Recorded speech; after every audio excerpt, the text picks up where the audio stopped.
ವರ್ಗಗಳ ಆಯೋಗಗಳು. ಇವುಗಳ ವಿವರಣೆ ಮುಂದಾಗಿ ಏನಂದ್ರೆ, ಕರ್ನಾಟಕ ರಾಜ್ಯದಲ್ಲಿ 12ನೇ ಶತಮಾನದಲ್ಲಿ ಬಸವಣ್ಣನವರು ಮತ್ತು ಶಿವಶರಣರು ಸಮಾಜ ಸುಧಾರಣೆ ಮೂಲಕ ಹಿಂದುಳಿದ ವರ್ಗಗಳ ಆಯೋಗಗಳ ಏಳಿಗೆಗೆ ಶ್ರಮಿಸಿದರು. ನಂತರ ಬ್ರಿಟಿಷರ ಕಾಲದಲ್ಲಿ ಮೈಸೂರು ಸಂಸ್ಥಾನದಲ್ಲಿ ಬ್ರಾಹ್ಮಣೇತರರಿಗೆ ಕಡಿಮೆ ಅವಕಾಶಗಳಿವೆ ಎಂದು ಅಸಮಾಧಾನ ವ್ಯಕ್ತಪಡಿಸಿದರು. ಈ ಅಸಮಾಧಾನದಿಂದ ಪ್ರಜಾಮಿತ್ರ ಮಂಡಳಿಯನ್ನು ಒಕ್ಕೂಟ ಸ್ಥಾಪನೆ ಮಾಡಿದರು. ಈ ಒಕ್ಕೂಟವನ್ನು 1917ರಲ್ಲಿ ಎ.ಎಂ. ಬಸವಯ್ಯ, ಆರ್.ಸಿ. ರೆಡ್ಡಿ ಮುಂತಾದವರ ನೇತೃತ್ವದಲ್ಲಿ ಸರ್ಕಾರಿ ಸೇವೆಗಳಲ್ಲಿ ತಮಗೆ ಪ್ರಾತಿನಿಧ್ಯ ನೀಡಬೇಕೆಂದು ಮಹಾಜರಿಗೆ ಮನವಿ ಸಲ್ಲಿಸಿದರು. ಆಗ ಸರ್ ಲೆಸ್ಲಿ ಮಿಲ್ಲರ್ ಅವರ ಅಧ್ಯಕ್ಷತೆಯಲ್ಲಿ ಸಮಿತಿ ನೇಮಕವಾಯಿತು. ಅದು 50% ಉದ್ಯೋಗದಲ್ಲಿ ಮೀಸಲಾತಿ ನೀಡಲು ತಿಳಿಸಿತು. ಆದರೆ ಅದು ಗುರಿ ತಲುಪಲಿಲ್ಲ. ಭಾರತ ಸ್ವಾತಂತ್ರ್ಯ ಬಂದ ನಂತರ ಕರ್ನಾಟಕ ಸರ್ಕಾರವು ಕೆಲವು ಆಯೋಗಗಳನ್ನು ರಚಿಸಿತು. ಅವುಗಳೆಂದರೆ ಒಂದನೇದು ನಾಗನಗೌಡ ಆಯೋಗ, ಎರಡನೇದು ಎಲ್.ಜಿ. ರಾಮನೂರು ಆಯೋಗ, ಮೂರನೇದಾಗಿ ವೆಂಕಟಸ್ವಾಮಿ ಆಯೋಗ, ನಾಲ್ಕನೇದು ಚಿನ್ನಪ್ಪ ರೆಡ್ಡಿ ಆಯೋಗ. ಇನ್ನು ಮೊದಲನೇದಾಗಿ ನಾವು ತಿಳ್ಕೋಬೇಕು ಯಾವ್ದಂದ್ರೆ ನಾಗನಗೌಡ ಆಯೋಗ. 1960ರಲ್ಲಿ ಕರ್ನಾಟಕದ ಪ್ರಥಮ ಹಿಂದುಳಿದ ವರ್ಗದ ಆಯೋಗವನ್ನು ಸ್ಥಾಪಿಸಿ ಹಾಗೆ ಮುಖ್ಯಮಂತ್ರಿಯಾಗಿದ್ದ ಎಸ್ ನಿಜಲಿಂಗಪ್ಪನವರು ಡಾಕ್ಟರ್ ನಾಗನಗೌಡ ಅಧ್ಯಕ್ಷತೆಯಲ್ಲಿ ನೇಮಿಸಿದರು. ಈ ಆಯೋಗವು ಅಧ್ಯಯನ ಮಾಡಿದರು. 1961ರಲ್ಲಿ ತನ್ನ ವರದಿ ಸಲ್ಲಿಸಿತು. ಈ ಸಮಿತಿಯು ಪರಿಶಿಷ್ಟ ಜಾತಿಗೆ 15%, ಪರಿಶಿಷ್ಟ ಪಂಗಡಗಳಿಗೆ 3%, ಇತರೆ ಹಿಂದುಳಿದ ವರ್ಗಗಳಿಗೆ 50% ಒಟ್ಟು ರಿಟರ್ನ್ ಹಾಕಿರುವ ಸುಪ್ರೀಂ ಕೋರ್ಟ್ 50%ಕ್ಕಿಂತ ಹೆಚ್ಚು ಮೀಸಲಾತಿ ಮೀರಬಾರದೆಂದು ಆಯೋಗವನ್ನು ವಜಾಗೊಳಿಸಿತು. ಇನ್ನು ಎರಡನೇದಾಗಿ ಎಲ್.ಜಿ. ರಾಮನೂರು ಆಯೋಗ.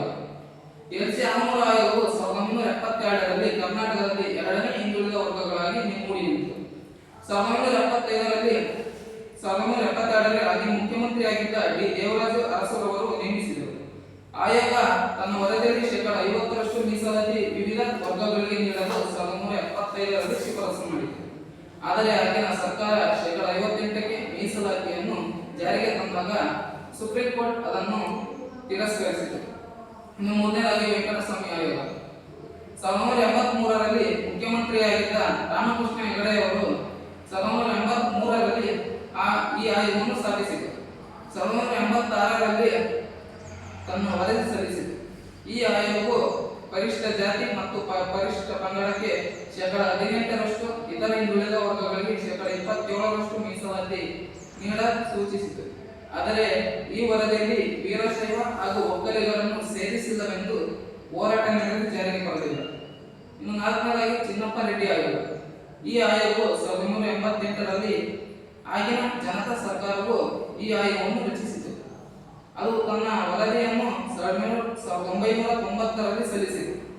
ಈ ಆಯೋಗವು 50% ಮೀಸಲಾತಿಯನ್ನು ನೀಡಲು ಸೂಚಿಸಿತು. ಆದರೆ ವೀರಪ್ಪ ಮೊಯ್ಲಿ ಸರ್ಕಾರ ಮೀಸಲಾತಿ ಪ್ರಮಾಣ 73ಕ್ಕೆ ಏರಿಸಿತು. ಆದರೆ ಜಾರಿಗೆ ತರಲು ನಿರ್ಧರಿಸಿತು. ಅದನ್ನು ಸುಪ್ರೀಂ ಕೋರ್ಟ್ 1994ರಲ್ಲಿ ತಿರಸ್ಕರಿಸಿತು. ನಂತರ ಈ ಆಯೋಗದಲ್ಲಿರುವ ಮುಖ್ಯಾಂಶಗಳನ್ನು ತೆಗೆದುಕೊಂಡು ಪರಿಶಿಷ್ಟ ಜಾತಿ ಪಂಗಡಕ್ಕೆ 18%, ಇತರ ಹಿಂದುಳಿದ ವರ್ಗಗಳಿಗೆ 32% ಮೀಸಲಾತಿ ನಿಗದಿ ಮಾಡಿ ಜಾರಿಯಲ್ಲಿ ತರಲಾಯಿತು. ಮುಂದೆ ಸುಪ್ರೀಂ ಕೋರ್ಟ್ ಕೇಂದ್ರ ಮತ್ತು ರಾಜ್ಯಗಳಲ್ಲಿ ಶಾಶ್ವತ ಹಿಂದುಳಿದ ಆಯೋಗವನ್ನು ಸ್ಥಾಪಿಸಿತು, ನಿವೇಶನ ನೀಡಿತು. ಈಗ ಕರ್ನಾಟಕದಲ್ಲಿ ಶ್ರೀ ಕೆ. ನಾರಾಯಣ, ಪ್ರೊಫೆಸರ್ ರವಿ, ಶ್ರೀ ಮುನಿರಾಜು, ಶ್ರೀ ಸಿದ್ದಲಿಂಗಯ್ಯ, ಎಚ್. ಕಾಂತರಾಜು ಅವರು ಹಿಂದುಳಿದ ವರ್ಗಗಳ ಶಾಶ್ವತ ಆಯೋಗಗಳಾಗಿ ಅಧ್ಯಕ್ಷತೆಯಾಗಿ ಕಾರ್ಯನಿರ್ವಹಿಸಿದವರು. ಪ್ರಸ್ತುತ ಜಯಪ್ರಕಾಶ್ ಹೆಗಡೆ ಅವರು ಹಿಂದುಳಿದ ವರ್ಗಗಳ ಆಯೋಗಗಳಾಗಿ ಅಧ್ಯಕ್ಷತೆಯನ್ನು ಕಾರ್ಯನಿರ್ವಹಿಸುತ್ತಿದ್ದಾರೆ. ಕರ್ನಾಟಕದಲ್ಲಿ ಹಿಂದುಳಿದ ವರ್ಗಗಳ ಆಯೋಗ ಅಂದ್ರೆ ಸ್ವತಂತ್ರ ಬಂದ ಮೇಲೆ ಕರ್ನಾಟಕದಲ್ಲಿ ಕೆಲವು ಹಿಂದುಳಿದ ವರ್ಗಗಳ ಆಯೋಗವನ್ನು ನೇಮಕ. ಸ್ವತಂತ್ರ ಬರೋದಕ್ಕೆ ಮುಂಚೆನೂ ಕೂಡ ಕರ್ನಾಟಕದಲ್ಲಿ ಒಂದು ರೀತಿಯ ಪ್ರಯತ್ನ ಇದೆ. ಅವಕಾಶ ವಂಚಿತ ಸಮೂಹಗಳಿಗೆ ಸೌಲಭ್ಯವನ್ನು ಕೊಡಬೇಕು. ನಾವು ಅಧ್ಯಯನವನ್ನು ಮಾಡಿದ್ವಿ 1907, 8, 9 ಆ ಸನ್ನಿವೇಶದಲ್ಲಿ ಎಲ್ಲ ಸವಲತ್ತುಗಳು ಎಲ್ಲರೂ ಕೂಡ ಬ್ರಾಹ್ಮಣರಿಗೆ ಹೋಗ್ತಾರೆ. ಇದಕ್ಕೆ ಮಾಡಿದ್ರೆ ಒಂದು ಸಮಾನ ಮನಸ್ಕ ಯುವಕರೆಲ್ಲರೂ ಸೇರಿಕೊಂಡು ಒಂದು ಪ್ರಜಾಮಿತ್ರ ಮಂಡಳಿ ಅಂತಕ್ಕಂಥ ಒಂದು ಕಮಿಟಿಯನ್ನು ಮಾಡಿದ್ರು. 1917 ಇಸ್ವಿಯಲ್ಲಿ ಮೈಸೂರು ಮಹಾರಾಜರಿಗೆ ಬೇಡಿಕೆಯನ್ನು ಸಲ್ಲಿಸಿದ್ರು. ಸ್ವಾಮಿ, ಎಲ್ಲ ಸವಲತ್ತುಗಳು ಮೇಲ್ವರ್ಗದವರಿಗೆ ಬ್ರಾಹ್ಮಣರಿಗೆ ಸಿಗ್ತಾ ಅವರಿಗೆ ಸವಲತ್ತು ಸಿಗ್ತಾ ಇಲ್ಲ, ಈ ನನಗೂ ಅವಕಾಶವನ್ನು ಮಾಡಿಕೊಡ್ರಿ. ಮೈಸೂರು ಮಹಾರಾಜರಿಗೆ ಒಂದಾಯ್ತು, ಏನ್ ಮಾಡ್ಬೇಕು ಅಂತೇಳಿ ಒಂದು ಕಮಿಟಿಯನ್ನು 1918 ಇಸ್ವಿಯಲ್ಲಿ ಲೆಸ್ಲಿ ಮಿಲ್ಲರ್ ನಿವೃತ್ತ ನ್ಯಾಯಾಧೀಶರ ನೇತೃತ್ವದಲ್ಲಿ ಒಂದು ಕಮಿಟಿಯನ್ನು ಫಾರ್ಮ್ ಮಾಡಿದ್ರು. ಅದು ಇಡೀ ರಾಜ್ಯದಾದ್ಯಂತ ಅಧ್ಯಯನವನ್ನು ಮಾಡಿ ಅವರು ಸಭೆ ಕೇಳಿರ್ತಕ್ಕಂಥ ನ್ಯಾಯಾಧಿಕಾರಿಗೆ ಇವರು ಕೂಡ ಮೀಸಲಾತಿಯನ್ನು ಕೊಡ್ರಿ, ಬ್ರಾಹ್ಮಣೇತರನ್ನು ಬಿಟ್ಟು ಉಳಿದ ವರ್ಗಗಳಿಗೂ ಕೂಡ ಮೀಸಲಾತಿಯ ಸೌಲಭ್ಯ ಬೇಕು ಅಂತ ನಿಟ್ಟಿನಲ್ಲಿ 1919 ಇಸ್ವಿಯಲ್ಲಿ ಇಡೀ ದೇಶದಲ್ಲಿ ಪ್ರಪ್ರಥಮ ಬಾರಿಗೆ ಮೀಸಲಾತಿಯನ್ನು ನೀಡಿರ್ತಕ್ಕಂಥ ರಾಜ್ಯ ಅಂದ್ರೆ ನಮ್ಮ ಕರ್ನಾಟಕ ರಾಜ್ಯ. ಸ್ವತಂತ್ರ ಪೂರ್ವದಲ್ಲೇ ಮೈಸೂರು ಮಹಾರಾಜರು ಯಾವ ಅವಕಾಶ ಉಚಿತ ಸಮೂಹಗಳಿದಾವೆ, ದಮನಿತ ವರ್ಗಗಳಿದಾವೆ, ನಿಮ್ನ ವರ್ಗಗಳಿದಾವೆ, ಅವರಿಗೆ ಮೀಸಲಾತಿಯನ್ನು ಕೊಡ್ತಕ್ಕಂತಹ ಆಯುಧ ಇದೆ. ಮೈಸೂರು ಮಹಾರಾಜರ ಅವಕಾಶವನ್ನು ಕಲ್ಪಿಸಿಕೊಟ್ಟಿರ್ತಕ್ಕಂಥ ನಾವು ಮುಂದುವರಿದ ಅದೇ ಮೈಸೂರು ಮಹಾರಾಜರು ಕೆಳವರ್ಗ, ನಿಮ್ನ ವರ್ಗ, ದಲಿತ ವರ್ಗದ ಹೆಣ್ಮಕ್ಳು ಯಾರಿದ್ದಾರೆ, ಮಕ್ಕಳಾಗಿದ್ದಾರೆ, ಅವರು ಕಲಿಲಿಕ್ಕೆ ಮೈಸೂರಲ್ಲಿ ಆ ರಾಜ್ಯದಾದ್ಯಂತ ಹಲವಾರು ಕಡೆ ಉಚಿತವಾಗಿರ್ತಕ್ಕಂಥ ಶಾಲೆಗಳನ್ನ, ಕಾಲೇಜುಗಳನ್ನ, ಜೊತೆಗೆ ವಿದ್ಯಾರ್ಥಿ ನಿಲಯಗಳನ್ನ ಸ್ಥಾಪನೆ ಮಾಡಿ SC/ST ಹಾಸ್ಟೆಲ್ಸ್ ಫ್ರೀ ಹಾಸ್ಟೆಲ್, ಹೆಣ್ಮಕ್ಳಿಗೆ ಹಾಸ್ಟೆಲ್ ಕೊಡ್ತಾರ ಉದ್ದೇಶ ಶಿಕ್ಷಣವನ್ನು ಕೊಡಬೇಕು. ಯಾರು ಅವಕಾಶ ಉಚಿತ ಸಮೂಹಗಳಿದಾವೆ ಅವರಿಗೆ ಸವಲತ್ತನ್ನು ಕೊಡಬೇಕು ಅಂತಕ್ಕಂಥ ಪ್ರಯತ್ನ ಮಾಡಿರ್ತಕ್ಕಂಥದ್ದನ್ನ ಕಾಣಬಹುದು. ಸ್ವತಂತ್ರ ಬಂದ್ಮೇಲೆ ನಾಗನಗೌಡ ಕಮಿಟಿ ಸಿಎಂ ಆಗಿದ್ದಾಗ 1960 ಇಸ್ವಿಯಲ್ಲಿ ನಾಗನಗೌಡ ಕಮಿಟಿ ಅಂತಕ್ಕಂಥ ಕಮಿಟಿಯನ್ನು ಮಾಡ್ತಾರೆ. ಅವರ ಅಧ್ಯಯನವನ್ನು ಮಾಡಿ ರಾಜ್ಯದಾದ್ಯಂತ ಅಧ್ಯಯನವನ್ನು ಮಾಡಿ 50%, 15%, 3%, 50 OBCಗೆ, 15 SCಗೆ, 3% STಗೆ ಮೀಸಲಾತಿಯನ್ನು ಕೊಡ್ತಾರೆ. ಟೋಟಲ್ 68% ಮೀಸಲಾತಿ ಕೊಡಲಿಕ್ಕೆ ರೆಕಮೆಂಡೇಶನ್ ಮಾಡ್ತಾರೆ. ಆದ್ರೆ ಮೀಸಲಾತಿಯನ್ನ ಸಂವಿಧಾನದ ಆಶಯ 50% ಮಾತ್ರ ಇರುತ್ತೆ, ಅದನ್ನ ದಾಟಿ ಮುಂದುವರಿಯೋದಿಲ್ಲ. ಈ ನೆಲೆಯಲ್ಲಿ ಅದನ್ನು ಸುಪ್ರೀಂ ಕೋರ್ಟ್ ಪ್ರಶ್ನೆ ಮಾಡಿದಾಗ ವಾಪಸ್ ಮತ್ತೆ ರೆಡ್ಯೂಸ್ ಮಾಡ್ತಾರೆ. 30% OBCಗೆ, 15% SCಗೆ, 3% STಗೆ, ಟೋಟಲ್ 48% ಮೀಸಲಾತಿಯನ್ನು ಕೊಟ್ಟು ಆದೇಶವನ್ನು ಮಾಡ್ತಾರೆ. ಮತ್ತೆ ಡಿ ದೇವರಾಜ ಸಿಎಂ ಆದಾಗ ಚೀಫ್ ಮಿನಿಸ್ಟರ್ ಆದಾಗ ಮತ್ತೆ ಇನ್ನೊಂದು ಆಯೋಗವನ್ನು LJ ಆವೂರು ಆಯೋಗ ಅಂತಕ್ಕಂಥ ಆಯೋಗವನ್ನು ನೇಮಕ ಮಾಡ್ತಾರೆ. ಈ ಆಯೋಗ ಒಬ್ಬ LJ ಆವೂರು ಅಂತಕ್ಕಂಥ ಒಬ್ಬ ಸ್ವತಃ ಹಿಂದುಳಿದ ವರ್ಗಗಳ ವ್ಯಕ್ತಿ ಆಗಿರ್ತಾರೆ. ಅವರು ನಿವೃತ್ತ ನ್ಯಾಯಾಧೀಶ, ಅವರು ಹಿಂದುಳಿದ ವರ್ಗಕ್ಕೆ ಸೇರಿರ್ತಕ್ಕಂಥವರಾಗಿರ್ತಾರೆ. ಹಾಗಾಗಿ ಹಿಂದುಳಿದ ವರ್ಗದ ಎಲ್ಲ ಸಮಸ್ತ ಚಿತ್ರಣ ಗೊತ್ತಿರುತ್ತೆ. ವಾಸ್ತವ ಅದೇ ಜಾಗದಲ್ಲಿ ಹುಟ್ಟಿ ಬೆಳೆದಿರುತ್ತೆ. ಕರ್ನಾಟಕದ 75% ಜನ ಹಿಂದುಳಿದಿದ್ದಾರೆ. ಕರ್ನಾಟಕದಲ್ಲಿರುವ 75% ಜನ ಹಿಂದುಳಿದ ಅನ್ನೋದು 75% ಮೀಸಲಾತಿ ಕೊಡಕ್ಕೆ ಬರಲ್ಲ. ಅದಕ್ಕೆ ಮಾಡಬೇಕು 50% ಮಾತ್ರ ಮೀಸಲಾತಿ ಕೊಡ್ರಿ ಅಂತ ಹೇಳಿ ದೇವರಾಜ ಸರ್ಕಾರಕ್ಕೆ LJ ಆವೂರು ಕಮಿಟಿ ರೆಕಮೆಂಡೇಶನ್ ಮಾಡುತ್ತೆ. ಆದ್ರೆ ಆವೂರು ಅವರ ಕೊಟ್ಟಿರ್ತಕ್ಕಂಥ ವರದಿಯನ್ನು ತಿರಸ್ಕಾರ ಮಾಡಿ ದೇವರಾಜ ಸರ್ಕಾರ ಇನ್ನೂ ಜಾಸ್ತಿ ಮೀಸಲಾತಿ ಕೊಡ್ರಿ ಅಂದ್ರೆ ಕೇಂದ್ರ ಸರ್ಕಾರದಿಂದ ಸಂವಿಧಾನಕ್ಕೆ ತಿದ್ದುಪಡಿಯನ್ನು ಮಾಡಿ ವಿಶೇಷ ಗಮನವನ್ನು ಮಾಡ್ತೀವಿ, ಪ್ರಕಲ್ಪಕ್ಕೆ ಅಂತಕ್ಕಂಥ ನಿಟ್ಟಿನಲ್ಲಿ 57% ಮೀಸಲಾತಿಯನ್ನು ಹೆಚ್ಚಿಸಿ 57ಕ್ಕೆ ಹೆಚ್ಚಿ ಆದೇಶವನ್ನು ಮಾಡ್ತಾರೆ. ನಾವಿನ್ನೂ ಕೂಡ ಪರ್ಮಿಷನ್ ತಗೊಳ್ತೀವಿ, 75 ಕೊಡ್ತೀವಿ ಅಂತ ಹೇಳಿ. ಆದ್ರೆ ಮತ್ತೆ ಸುಪ್ರೀಂ ಕೋರ್ಟ್ ಪ್ರಶ್ನೆಯನ್ನು ಮಾಡಿದಾಗ ಸಂವಿಧಾನದ ಆಶಯಕ್ಕೆ ವಿರುದ್ಧವಾಗಿ ಕರ್ನಾಟಕ ಸರ್ಕಾರ ನಡ್ಕೊಳ್ತಾರೆ, 50ಕ್ಕೆ ಜಾಸ್ತಿ ಮೀಸಲಾತಿ ಕೊಟ್ಟಿದ್ದಾರೆ ಅಂತ ಸುಪ್ರೀಂ ಕೋರ್ಟ್ ಪ್ರಶ್ನೆ ಮಾಡಿದಾಗ ಮತ್ತೆ ಆ ಮೀಸಲಾತಿಯನ್ನು ಅಸಿಂಧುಗೊಳಿಸುತ್ತೆ ಸುಪ್ರೀಂ ಕೋರ್ಟ್. ಮತ್ತೆ ಆ ನಂತರದಲ್ಲಿ ವೆಂಕಟಸ್ವಾಮಿ ಆಯೋಗ ಅಂತ ಆಯೋಗವನ್ನು ರಚನೆ ಮಾಡ್ತಾರೆ. ಆ ಆಯೋಗ ಕರ್ನಾಟಕದಾದ್ಯಂತ ಅಧ್ಯಯನವನ್ನು ಮಾಡಿ ವರದಿಯನ್ನು ಕೊಡುತ್ತೆ.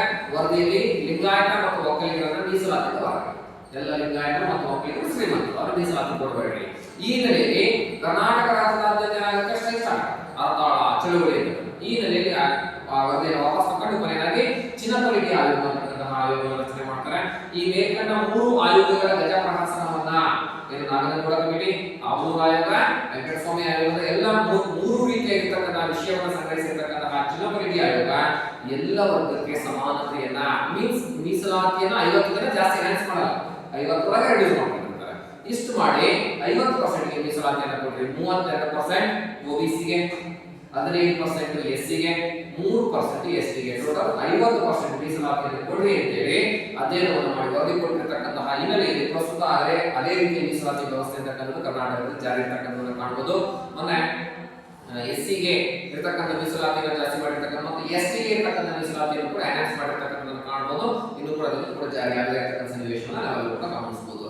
ಪ್ರಸ್ತುತ ಹಿಂದುಳಿದ ವರ್ಗಗಳ ಆಯೋಗದ ಅಧ್ಯಕ್ಷರಾಗಿ ಜಯಪ್ರಕಾಶ್ ಹೆಗಡೆ ಅವರು ಪ್ರಸ್ತುತ ಕಾಯಂ ಅಂತ ಹೇಳಿದ್ರೆ ಶಾಶ್ವತ ಹಿಂದುಳಿದ ವರ್ಗಗಳ ಆಯೋಗದ ಅಧ್ಯಕ್ಷರಾಗಿ ಜಯಪ್ರಕಾಶ್ ಹೆಗಡೆ ಅವರು ಕಾರ್ಯವನ್ನು ನಿರ್ವಹಿಸಿರ್ತಕ್ಕಂಥದ್ದನ್ನು ನಾವು ಕಾಣಬಹುದು. ಇಷ್ಟು ಕರ್ನಾಟಕದ ಹಿಂದುಳಿದ ವರ್ಗಗಳ ಆಯೋಗಗಳ ಬಗೆಗಿನ ಒಂದು ಪಕ್ಷಿ ನೋಟ. ಇದು 4 ಮಾರ್ಕ್ಸ್ ಪ್ರಶ್ನೆ ಎಕ್ಸಾಮ್.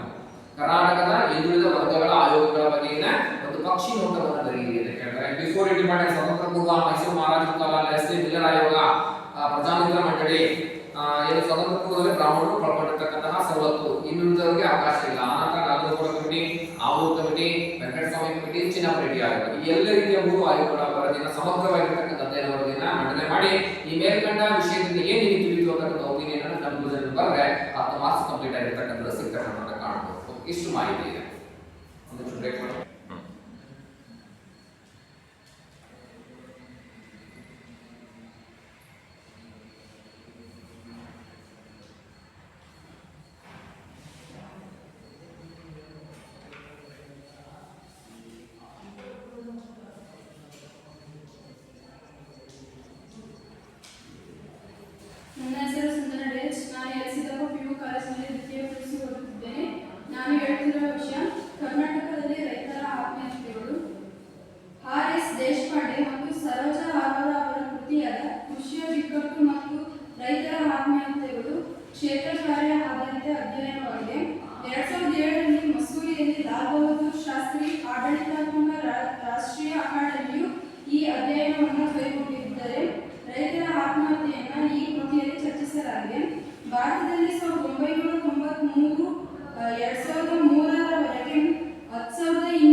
ತಮಗೆ ಆದ ಕೃಷಿ ನಷ್ಟಕ್ಕಾಗಿ ತಾವು ಬೆಳೆದ ವಸ್ತುಗಳನ್ನು ರಸ್ತೆಗಳ ಮೇಲೆ ಚೆಲ್ಲಿ ಅಥವಾ ತಾವು ಬೆಳೆದ ಬೆಳೆಗಳನ್ನು ಬೆಂಕಿಗೆ ಹಾಕಿ ತಮ್ಮ ಆಕ್ರೋಶವನ್ನು ವ್ಯಕ್ತಪಡಿಸಿದ್ದರು.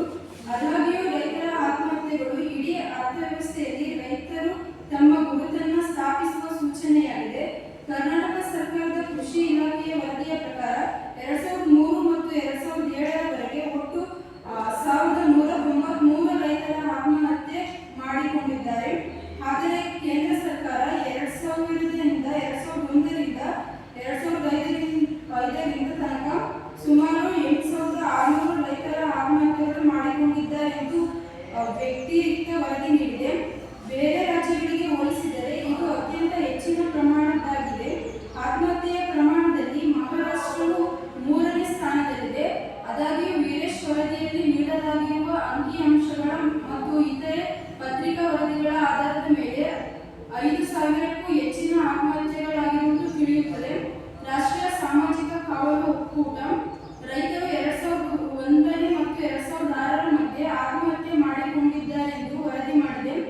ಪ್ರಾಂತ್ಯ ಮಟ್ಟದಲ್ಲಿ ಗಮನಿಸಬಹುದಾದರೆ ರೈತರ ಆತ್ಮಹತ್ಯೆಯ ಪ್ರಮಾಣ ಹಳೆಯ ಮೈಸೂರು ಪ್ರಾಂತ್ಯಗಳಲ್ಲಿ ಹೆಚ್ಚಿನದಾಗಿದ್ದರೆ ಮುಂಬೈ ಕರ್ನಾಟಕ ಮತ್ತು ಹೈದರಾಬಾದ್ ಕರ್ನಾಟಕ ಪ್ರಾಂತ್ಯ ನಂತರ ಸ್ಥಾನದಲ್ಲಿದೆ. ಹಳೆಯ ಮದ್ರಾಸ್ ಪ್ರಾಂತ್ಯ ಮತ್ತು ಕೊಡಗಿನಲ್ಲಿ ಕಡಿಮೆ ಪ್ರಮಾಣದಲ್ಲಿದೆ.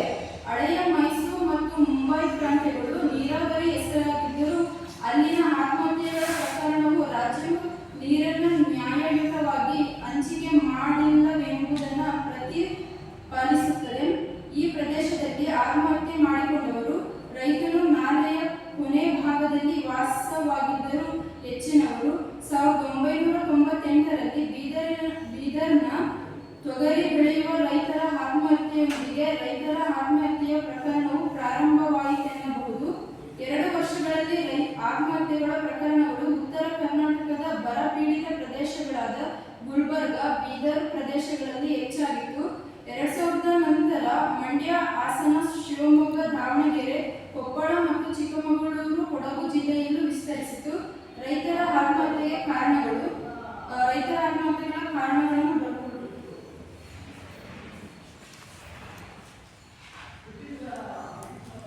ಒಂದನೇದು ಘಟನೆಗಳು.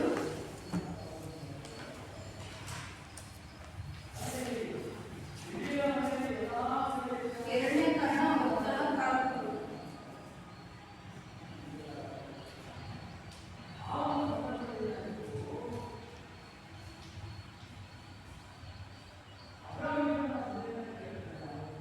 ಮೂರನೇ ಪಾಯಿಂಟ್ ಕಾರಣಕರ್ತರು.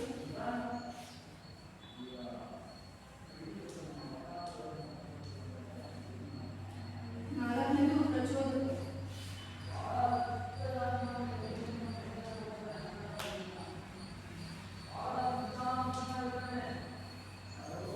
ರೈತರ ಆತ್ಮಹತ್ಯೆಗೆ ಕಾರಣಗಳನ್ನು ನೋಡೋಣ. ಮೊದಲನೇದು ಘಟನೆಗಳು. ಬೆಳೆಯ ನಷ್ಟ, ಕೊಳವೆ ಬಾವಿಯ ವೈಫಲ್ಯ, ಬೆಳೆ ಕುಸಿತ, ಮಗಳ ವಿವಾಹ, ಕೌಟುಂಬಿಕ ಸಮಸ್ಯೆಗಳು ಮತ್ತು ಆಸ್ತಿ ವಿವಾದಗಳನ್ನು ಘಟನೆಗಳ ಪಟ್ಟಿಗೆ ಸೇರಿಸಿದ್ದಾರೆ.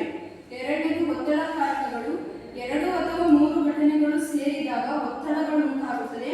ನಿರ್ದಿಷ್ಟವಾಗಿ ಹೇಳುವುದಾದರೆ ಸ್ವತಃ ವ್ಯಕ್ತಿಯ ಅಥವಾ ಆತನ ಕುಟುಂಬ ಸದಸ್ಯರ ಅನಾರೋಗ್ಯ, ಭಾರಿ ಪ್ರಮಾಣದ ಸಾಲ, ಕೌಟುಂಬಿಕ ಕಲಹಗಳು ಅಥವಾ ಭೂ ಸಂಬಂಧಿತ ಸಮಸ್ಯೆ ಸಾಮಾನ್ಯವಾಗಿ ಒತ್ತಡವನ್ನು ಉಂಟು ಮಾಡುತ್ತದೆ. ಒತ್ತಡಗಳು ಘಟನೆಗಳೊಂದಿಗೆ ಸೇರಿಕೊಂಡಾಗ ಜೀವನ ಮತ್ತಷ್ಟು ಮಾರಣಾಂತಿಕವಾಗುತ್ತದೆ. ಆದರೆ ಕಾರಣಕರ್ತರಿಂದ ಪ್ರಕರಣಕ್ಕೆ ಪ್ರಚೋದನೆ ದೊರೆಯುತ್ತದೆ. ಮೂರನೇದು ಕಾರಣಕರ್ತರು. ಸಂಭವನೀಯ ಬಲಿಪಶುವಿನಲ್ಲಿ ಅಸುರಕ್ಷತೆ ಅಥವಾ ಅಪಮಾನದ ಭಾವನೆಗಳನ್ನು ಮೂಡಿಸುತ್ತಾರೆ. ಲೇವಾದೇವಿಗಾರರು, ಬ್ಯಾಂಕರ್ಗಳು, ಜೀವನ ಸಂಗಾತಿ, ಸಂಬಂಧಿಕರು ಮತ್ತು ಆಪ್ತ ಮಿತ್ರರು ರೈತರಲ್ಲಿ ಅಭದ್ರತೆ, ಅಪಮಾನಕರ ಸ್ವಭಾವನೆಯನ್ನು ಮೂಡಿಸುವುದರ ಮೂಲಕ ಆತ್ಮಹತ್ಯೆಗೆ ಕಾರಣಕರ್ತರಾಗುತ್ತಾರೆ. 4ನೇ ಪಾಯಿಂಟ್ ಪ್ರಚೋದಕಗಳು. ಘಟನೆಗಳು ಮತ್ತು ಒತ್ತಡಕಾರಕಗಳ ಹಿನ್ನೆಲೆಯಲ್ಲಿ ಕಾರಣಕರ್ತರು ಅನಪೇಕ್ಷಿತವಾದ ಘಟನೆಗೆ ಪ್ರಚೋದಕ ಸಂದರ್ಭವನ್ನು ಸೃಷ್ಟಿಸಬಹುದಾಗಿದೆ. ಆತ್ಮಹತ್ಯೆಯು ಸಂಕೀರ್ಣ ಸ್ವರೂಪದ್ದಾಗಿರುವುದರಿಂದ ಅದಕ್ಕೆ ಏಕೈಕ ಕಾರಣವನ್ನು ನೀಡುವುದು ಕಠಿಣವಾಗಿದೆ. ಎಮಿಲಿ ಡರ್ಕಿಮ್ ರವರ ಆತ್ಮಹತ್ಯೆ ಕುರಿತ ಕೃತಿಯಲ್ಲಿ ವಿಶೇಷಿಸಲಾಗಿರುವಂತೆ ವ್ಯಕ್ತಿಯು ತನ್ನ ಕುಟುಂಬ, ಸಮಾಜ ಮತ್ತು ಧರ್ಮದಿಂದ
ಬಾಧಿತನಾಗಿ ಒತ್ತಡಕ್ಕೊಳಗಾದ ಕೆಲ ರೈತರು ಆತ್ಮಹತ್ಯೆ ಮಾಡಿಕೊಳ್ಳುತ್ತಾರೆ. ಇಷ್ಟನ್ನು ಮಾತನಾಡಲು ಅವಕಾಶ ಮಾಡಿಕೊಟ್ಟು ತಮ್ಮೆಲ್ಲರಿಗೂ ಆತ್ಮೀಯ ವಿದ್ಯಾರ್ಥಿಗಳೇ, ಇದುವರೆಗೂ ರೈತರ ಆತ್ಮಹತ್ಯೆ ಅಂತಕ್ಕಂಥ ವಿಚಾರವನ್ನು ಚರ್ಚೆ ಮಾಡ್ತೀವಿ. ನೋಡಿ, ಕರ್ನಾಟಕದಲ್ಲಿ ರೈತರ ಆತ್ಮಹತ್ಯೆ ಕರ್ನಾಟಕ ಅಷ್ಟೇ ಸೀಮಿತ ಇಲ್ಲ, ಅದು ಆಲ್ ಓವರ್ ಇಂಡಿಯಾದಲ್ಲಿದೆ. ಆಲ್ ಓವರ್ ಇಂಡಿಯಾದಲ್ಲೂ ಒಂದೇ ನಮ್ಮ ಸರೋಜ ಅವರ ಮತ್ತು ಆರ್ ದೇಶಪಾಂಡೆ ಕೃಷಿಯ ಬಿಕ್ಕಟ್ಟು ಮತ್ತು ರೈತರ ಆತ್ಮಹತ್ಯೆ ಅಂತಕ್ಕಂಥ ವಿಚಾರವನ್ನೇ ಶಾಸ್ತ್ರಿ ಅಕಾಡೆಮಿ ಆಫ್ ಅಡ್ಮಿನಿಸ್ಟ್ರೇಷನ್ ಇದು ಸ್ಟಡಿ ಮಾಡಿದಾಗ ಕಳೆದ 10 ವರ್ಷಗಳಲ್ಲಿ 10,000 ಜನ ಆತ್ಮಹತ್ಯೆ ಮಾಡ್ಕೊಂಡಿದ್ದಾರೆ ಆಲ್ ಓವರ್ ಇಂಡಿಯಾ ಅಂತಕ್ಕಂಥದ್ದೇ. ಇದನ್ನೆಲ್ಲ ಗಮನಿಸ್ತಾ ಹೋದ್ರೆ ನಮ್ಮ ದೇಶದಲ್ಲಿ ಎಲ್ಲಿ ಉತ್ತಮ ಸ್ಥಿತಿವಂತರಿದ್ದಾರೆ, ನಮ್ಮ ಕರ್ನಾಟಕದ ಗುಲ್ಬರ್ಗದಲ್ಲಿ ಬಹಳ ಕಮ್ಮಿ ಬೆಳೆದರೆ ಚೆನ್ನಾಗಿ ಬೆಳೆದರೆ ಅಲ್ಲಿ ಆತ್ಮಹತ್ಯೆ ಮಾಡ್ತಾರೆ. ಅದೇ ರೀತಿ ಬಿಜಾಪುರದಲ್ಲಿ, ಅದೇ ರೀತಿ ಬೆಳಗಾವಲ್ಲಿ ಕಬ್ಬೆಲ್ಲ ಚೆನ್ನಾಗಿ ಬೆಳೆದರೆ ಬೆಳಗಾವಲ್ಲಿ ಅಲ್ಲೇ ಆತ್ಮಹತ್ಯೆ ಮಾಡ್ಕೊಳ್ತಾರೆ. ಮಂಡ್ಯದಲ್ಲಿ ಭತ್ತ ಚೆನ್ನಾಗಿ ಬೆಳೀತಾರೆ, ಅಲ್ಲೇ ಆತ್ಮಹತ್ಯೆ ಮಾಡ್ಕೊಳ್ತಾರೆ. ಚಿಕ್ಕಮಗಳೂರಲ್ಲಿ ಕಾಫಿಯನ್ನು ಬೆಳೀತಾರೆ, ಅಲ್ಲೇ ಆತ್ಮಹತ್ಯೆಯನ್ನು ಮಾಡ್ಕೊಳ್ತಾರೆ. ಎಲ್ಲಿ ಉತ್ತಮ ಸ್ಥಿತಿವಂತಿಕೆ ಇದೆ, ರೈತರು ಬಹಳ ಚೆನ್ನಾಗಿ ಸ್ಥಿತಿವಂತಿಕೆ ಇದೆ ಅಂದರೆ ಆ ಭಾಗದಲ್ಲಿ ರೈತರ ಆತ್ಮಹತ್ಯೆಗಳು ಜಾಸ್ತಿ ಇದಾವೆ. ನಾನು ಹೇಳಿದ್ರೆ ನಿರೀಕ್ಷೆಗಳು ಜಾಸ್ತಿ. ಕಾಫಿ ಬರುತ್ತೆ, ಈ ವರ್ಷ 5 ಲಕ್ಷ ಬರುತ್ತೆ, 6 ಲಕ್ಷ ಬರುತ್ತೆ, 10 ಲಕ್ಷ ಬರುತ್ತೆ, ಸಾಲ ಮಾಡ್ಕೊಂಡಿರ್ತಾರೆ, ಅಡ್ವಾನ್ಸ್ ಪೇಮೆಂಟ್ ಮಾಡ್ಕೊಂಡಿರ್ತಾರೆ. ಅಡಿಕೆ ಬರುತ್ತೆ, ಇಷ್ಟಾಗಲ್ಲ, ಭತ್ತ ಬರುತ್ತೆ. ಹೀಗೆ ರೈತ ನಿರೀಕ್ಷೆ ಜಾಸ್ತಿ ಆದಾಗ ವಿಶೇಷವಾಗಿ ಭಾರತದ ಕೃಷಿ ಮಾನ್ಸೂನ್ ಜೊತೆಗಿನ ಜೂಜಾಟ. ಒಂದು ರೀತಿ ಗ್ಯಾಬ್ಲಿಂಗ್ ಇದ್ದಂಗೆ, ಒಂದು ವರ್ಷ ಬರೋ ಬೆಳೆ ಇನ್ನೊಂದು ವರ್ಷ ಲಾಸ್ ಆಗ್ಬೋದು.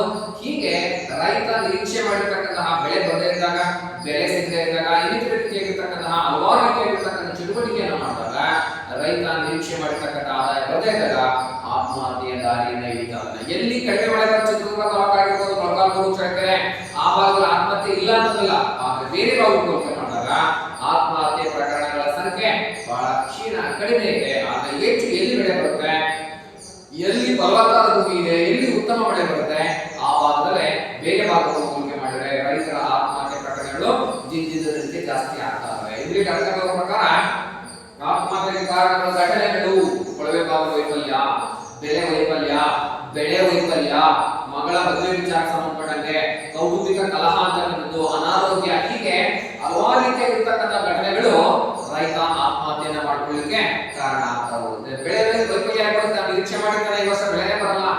ಒಳ್ಳೆ ಬೆಳೆ ಬಂದಿರ್ತದೆ, ಮಾರ್ಕೆಟ್ ಅಲ್ಲಿ ಹೋದಾಗ ಬೆಲೆನೇ ಸಿಗಲ್ಲ.